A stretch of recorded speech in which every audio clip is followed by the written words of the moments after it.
አሪፍ ነው በጣም። በምንድን ነው የሚሸጠው? በፍሬ ነው በኪሎ? ያው ሰንደፍና በኪሎ ይፈልግ ማለት በፍሬ ይፈልጋል። እንደዚህ በፍሬ ስንት ነው? አንዷ 20 ብር ናት። ስራ እንዴት ነው ታዲያ? ዛሬ በቃ እኔ ሌላ ስራ ሰጣለሁ። እንደዚህ አያዞርም፣ ቀለል ያለ ነው። የዚህን ሙሉ ወጪን እኔ እሸፍናለሁ። እንዳሻው ቆየ እዚህ ስራ ላይ። ይሄን እንኳን የጀመሩት ታንቅር ሰዓት ነው። ሌላ አልባሳት ነበር የምሰራው። አልባሳት ነበር የምሰራው። ቢያንስ ያኛው ደግሞ አየር ትንሽ ቀዝቀዝ ሲልብኝ ወደዚህ ዞር። ጥሩ ነው። እንዴት ነው ታዲያ? እንዴት አገኘው? እግዚአብሔር ይመስገን። የሌላ ቦለለት አላጣ። አሁን ረጅም መንገድ ነው የተጓዝከው? መጀመሪያ ቁጭ ብለህ ነው ያየሁና እንደዚህ በብርጭቆ አካባቢ ዞሬ መጣውኝና ከዛ እዚህ ላይ ዝናብ ተጠለልኩና ከዛ ወደዛ ስወጣ ድክም አለኝ። ለዛች ትንሽ አረፍ ልበልና ቤት መዞሩ ያደክማል አይደል? በጣም ከመዞሩ ደግሞ የሚከብደው እዚህ ነው። ይሄ ይዘሃው እጅ ይዝላል አይደል? እዚህ ጋር እጅ ይዝላል እና እዚህ ጋር ትንሽ እና ማታ ደግሞ ብዙ ጊዜ ያሰኘኝ ቅዝቃዜ ከዚህ ጀምሮ በጣም ስለሚሰማ ቅዝቃዜ አለ። አኔ በሁለት ቀን ስለቀነስኩ ነው እንጂ ይበዛል። በዛ ያለ ነው። ይበዛል። ቢያንስ 25 ኪሎ ለሁለት ሰዓት ሰው ለከማ በስማ ያን ይዞ መዞር በጣም አሁን አስቸጋሪው ነገር ምንድነው? ያው በአሁን ሰዓት እኔ ለትበለት ነው። በፊት አሁን ያው ብዙ ነገሮች እናስብ ነበረ። በአሁን ሰዓት የዕለት ነው የምታየኝ። እኔ በአሁን ሰዓት የዕለትን ለማሸነፍ ስለሚታየኝ ያው በፊት ያው ባልባሳት በነበሩ ሰዓት ሱቁን አሁን አስብ ነበረ። አየሩም እየደከመ ያው ከኑሮ ሁኔታ ተስፋን እየቀነሰ ይመጣል። እሱ ባለትዳር ነው። ያው ባለቤቱ ምን ትሰራለች? ወረዳው ምናምን አደራጅቷቸው የሆነች አልባሳትን ነገር ትሞክራለች። ማታ አካባቢ በተቀር የቤት ኃላፊ ናት። የቤተሰብ ልጆች አሉ፣ እነሱን ትንከባከባለች። ስንት ልጆች አሉ? ያው 2 ነበሩ። አንዷ ቢያንስ 7 ዓመቷ የዛሬ 4 ዓመት አካባቢ ያው ላይኛው ወሰደኝ። ችግር የለውም። እኔ እንደ ሁለት ነው የምጠራቸው እና ሁሌም በመንፈስ ሁሌም ስላለች ከኔ ጋር 2 አድርጌ ነው ማለት ብላቸው። ሁለቱም ሴቶች ነበሩ? 2 ሴቶች ነበሩ። ነው ልጅ ሳስበው ያማል።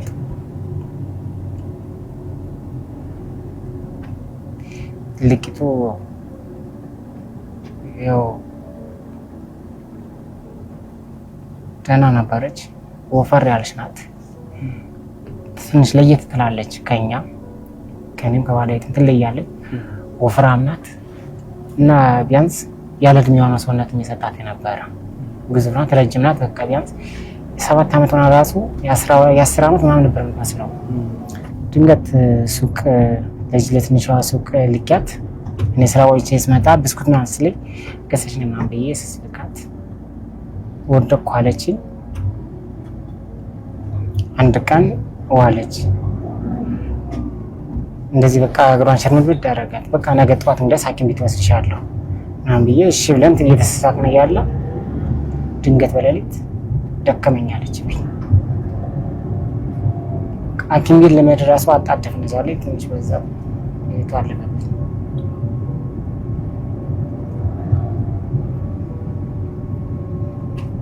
እና እንዳለች ነው የምቆጥራት። እኔ አሁን ብዙም ሁሌም ሳላስባት እያንዳንዷ ደቂቃ ሳላስባት አልወልም። እኔ አሁን 3 ዓመት ሞታል። ምትኬ ነበረች እሷ።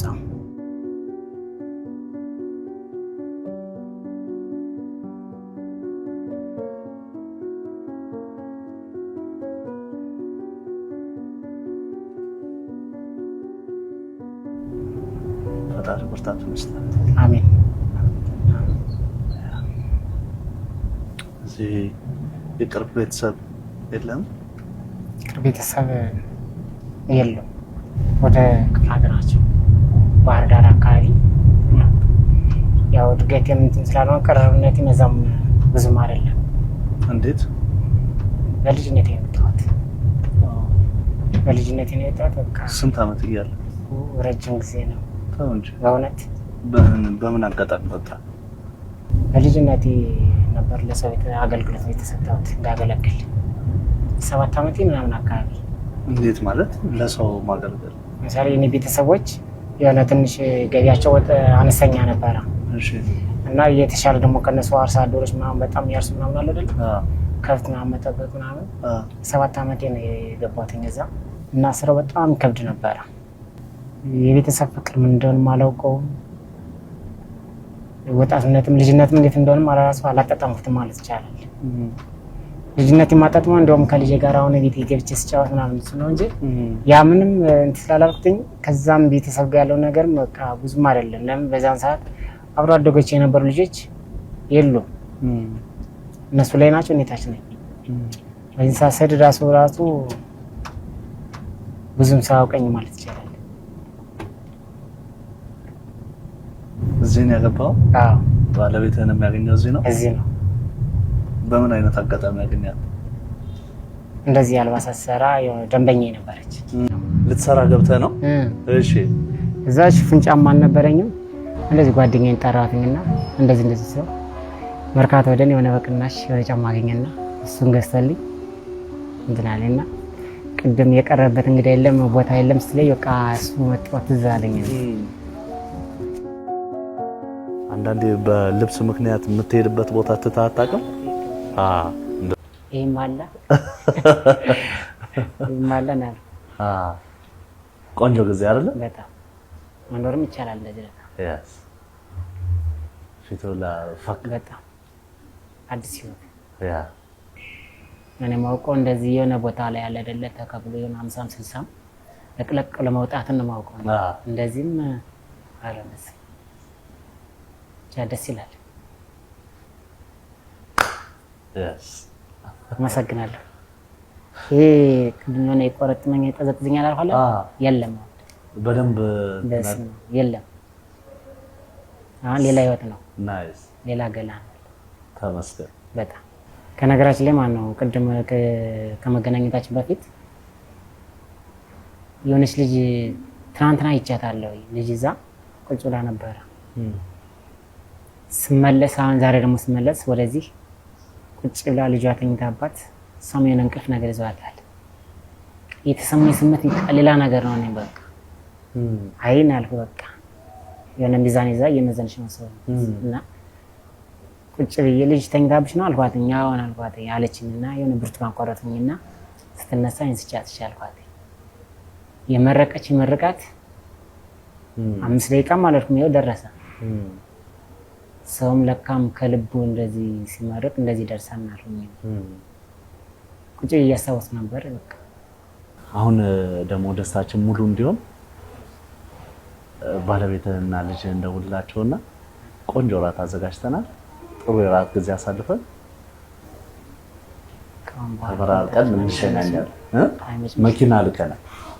ደስታ አንተ ደውለህ ከኛ ጋር እንደሆንክ ሳይሆን ስራ አግኝቼ ያችን ስራ እንድታዩልኝ ነው። ልጃችሁንም ይዛ አንድ ላይ አየሩስ እንዴት አመሸሽ? የት ነሽ? ፈልጌሽ ነበረ። ምንድነው? የሆነ ስራ አግኝቼ ማለት ነው። እና የሆነ አንቺም እንድታይስ የሆነ በጋራ አብረን እንድናየው ብዬ ነበር። አላባከ ይኸውልሽ ወርቁ የሚሰራበት ጋር ማለት ነው። እዛ ጋር ትመጫለሽ። የሆነ ልብስ ምናምን ለባብሰሽ ምናልባት በዛውም ትንሽ እንድንቆይ አፋሚንም ይዘሻል ነይ። እሺ እሺ። እንኳን ደህና መጣችሁልን። ከተዋወቅን ጀምርና ቆንጆ ምሽት ይኖረናል። እኔ ሮቤል ፍስሐ እባላለሁ። እኔ ኢየሩስ ማረኝ እባላለሁ። ኢየሩስ ማረኝ ለንዳሽ ለንዳሻ ባለቤት እሷ ያንቺ ኮፒ ስለሆነች ምንም መለየት አያስፈልግ። አፎሚያ እንደምትባል ነግሮኛል። አፎሚያ ደህና ነሽ? እንኳን ደህና መጣሽልን። ሂሩት እባላለሁ። ያው አከራይዋ ነኝ። ጎረቤት ነው፣ የቅርብ ጎረቤት። አከራይ እንኳን ደህና መጣሽለት። እንኳን ደህና ቆየ። ችግር ካለ በዚህ እናወራለን። ችግር የለም። እኔ ጓደኛዋ ነኝ። ኢየሩስ ኢየሩስ ልጄ ናት። ማን ነው ስምሽ? ኤልሻዳይ። እንኳን በድጋሚ በሰላም መጣችሁልን። እንኳን ደህና ቆያልን። ያ ከኔ በላይ በጣም የምትከታተለው ፕሮግራሙ እሷ በጣም ነው የምትከታተለው እና ኢቭን በየሳምንቱ የሚደረጉትን ነገሮች ያው እኔ ጊዜ ሳይኖረኝ ባላይ እንኳን ኢንፎርም ታደርገኛለች። እንደዚህ ዘገባው ከሷ ነው። በዚህ ሳምንት እንደዚህ ምናምን በቃ በጣም ትከታተለዋለች ፕሮግራሙ። እኔ ደግሞ ልክ ሳይክ በዚህ በሰፋ ሀገር እንደሻው ከኢቢኤስ ጋር መገናኘቱን ውስጤ ልክ ሳይክ ነው ልቤ ፍንጥቅ ያለው ማለት ነው። በጣም ነው ደስ ያለኝ ሆነ እና ስትመጡ ግን ምን መስሏችሁ ነበር?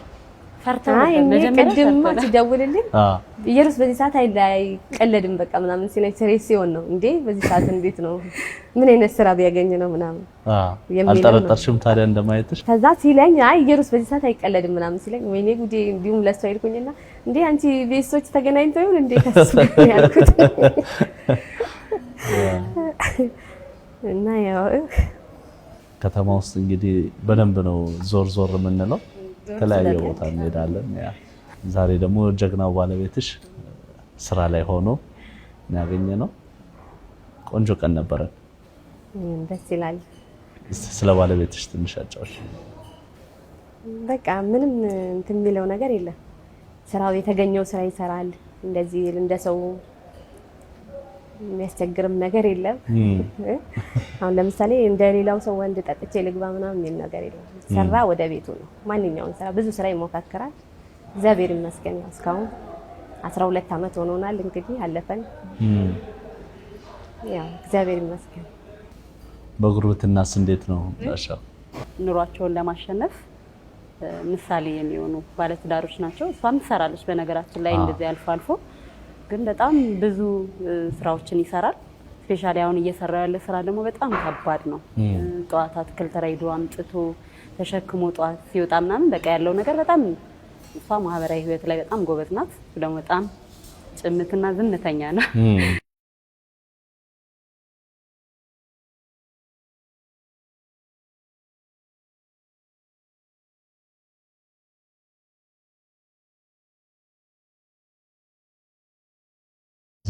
እውነት ነው አይደለም ወይ ካስባለ ጠዋት ሲወጣ ስላየን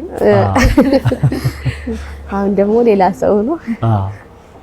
ቀን ላይ የሚገርማችሁ ሳገኘው ደክሞት አረፍ ብሎ ከዛ ደግሞ ተነስቶ ትንሽ ሄደና እንደገና አስቀምጦት ትንሽ ነው ወክ ያደረገ እንደገና አሳርፎ ነው ያገኘሁትና እንኳንም ተገናኘን። የዛሬ ውሎ ለአንተ ምን ማለት ነው? አዲስ ህይወት ማለት ነው። እንደገና መጀመር ከዜሮ እንደመጀመር ነው ማለት ነው። ደስታን ስለተካፈልን እኛም ደስ አመሰግናለሁ። እግዚአብሔር ክብሩን ይሰድ። በእውነት በምን አይነት ጊዜ በምን አይነት ወቅት ላይ እንደተገናኛችሁ እኛ ውስጡን ስለምናቅ በጣም ይለያል ያለው ሁኔታ ማለት ነው። ያው የሰው ልጅ ለሰው ብታወራው ምንም ማለት አይደለም እና በቃ ምን አይነት ወቅት ላይ እንዳሉ እኛ እናውቃለን ሁላችንም ማለት ነውና የእግዚአብሔር ታምር ደግሞ በዚህ መልኩ ታየ ማለት ነው። እግዚአብሔር ይመስገን። እኔ በጣም ደስ ይለኛል። በእርግጥ ችግር ያለ ነው ግን የዛሬ 4 አመት አሁን እኔ እንደዚሁ ትልቅ ልጅ ነበረች እኔ እሷ ታላቅ እሷ ስታርፍ አሁን በቃ እንዲህ በጣም ተቸግረን ነበር። አሁን በሰሞኑ ብታይ በቃ እንደዛ ነገር ሊከሰትብኝ ነው እንዴ እግዚአብሔር በቃ በውስጤ እንደሱ እያሰብኩ ማለት ነው። ለሷ ሁላ ብያታለሁ ግን እግዚአብሔር አዋቂ ነው። በቃ እንግዲህ አንተ ታውቃለህ የሚል ነገር ነው። ግን እግዚአብሔር ይመስገን ይሄን ስራ ጀመራ። ያው ለሱ በጣም ከባድ ነው ይሄን ስራ በጣም ሲበዛ ማለት ነው። ግን ደግሞ ያው ኑሮን ልጅ ለማሳደግ ልጅ ለማስተማር ብዙ ነገር ያስፈልጋል። አንተ ተጎድተህ ነው ልጅን የምትለው። አንዴ ልጅ ከመጣ በኋላ ያንተ ተጎድተህ ነው ለልጅ የምትሆነው አይደለ? ስለዚህ ያው ለዛ በሚለው እኔም በተቻለኝ መጠን ያው ሰራለሁ እና ለሱ በጣም ደስ ብሎኛል። እውነት ስማ ከሚባለው በላይ ማለት ነው። እንግዲህ በተቻለ መጠን ሰዎች በዚች ቀን አረፍ እንዲሉ ጥሩ ስሜት እንዲሰማቸው ሁሌ ጫና ይበዛል፣ ስራ ይበዛል፣ ለራሳችን የምንለው ጊዜ ብዙ አይደለምና ያንን ጊዜ ለመስጠት ነው ዛሬ እንደዚህ ይሄን ፕሮግራም የተቋቋመው። እግዚአብሔር ይስጣችሁ። ምንም አለ ካሜራማኖች ዘጋታው ከጀርባ ያለው ነገር እንደዚህ ፊት ለፊት ሲያዩት ማለት በሚዲያ ሲያዩት ቀላል ነገር ነው። ከጀርባ ግን ያለው ጉድ ሽርጉድ በጣም ከባድ እና በጣም ነው የማመሰግነው። እኔ በዚህ ወቅት በጣም የተዘበራረቀ ጊዜ ነበረ። በቃ ግራ ገብቶኝ ነበረ። በዚህ አጋጣሚ ሂሩትን በጣም ነው የማመሰግነው። አከራይ ማትባል አከራይ አይደለም፣ በእውነት የምሬን ነው። እግዚአብሔር አከራይ ይባላል። ቢክራይ እንኳን አንድ ቀን በትክክል ማለት ነው በቀን ከፍዬ አላውቅም። እንዳሻው እውነት እንዲሆኑ ስላየሁትኝ እኔ እግዚአብሔርን ምንም በቃ ማመን ያቃተኝ ሁሌ። ምክንያቱም እንዲያውም በቅርቡ ይሄን ስራ ሲጀምር ሌላም ስራ ነበር የሚሰራውና በቃ አንድ ማያዋጣ ከሆነ ሌላ መስክ መቀየር አለባችሁ እላቸዋለሁና ይሄን ሲቀይር በቃ እንዴት ነው ግን ያስኬዳል ምናምን እለዋለሁና በቃ ጥሩ ነው ምንም አይልም ይላል። በጣም አርካሚ እንደሆነ ግን ፊቱ ላይ ታየዋለህ። በጣም ጧት